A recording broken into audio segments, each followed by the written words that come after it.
készülj fel, mert most megdöbbentő tényeket fogsz megtudni a stressz hormonokról. Tudtad, hogy a krónikus stressz nem csak a hangulatodat rontja, hanem fizikailag is megváltoztatja az agyad szerkezetét.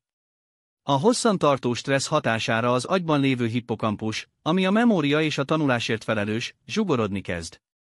Ez nem vicc, komolyan befolyásolja a memóriádat, a koncentrációdat és a tanulási képességedet. A stresszhormonok, például a kortizol, hosszú távon károsíthatják az agysejteket. De ne esd pánikba! Van megoldás! A rendszeres testmozgás, a jóga, a meditáció és a megfelelő alvás csökkenti a stresszhormonok szintjét.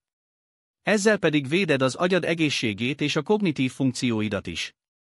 Gondolj bele, mennyi mindent veszíthetsz el, ha nem figyelsz a stressz kezelésére. Ne feledd, az egészséged a legfontosabb. Kövesd a csatornát, hogy többet megtudhass a stresszhormonokról és az egészséges életmódról. Tetszett a videó? Lájkold, kommentelj, és oszd meg barátaiddal!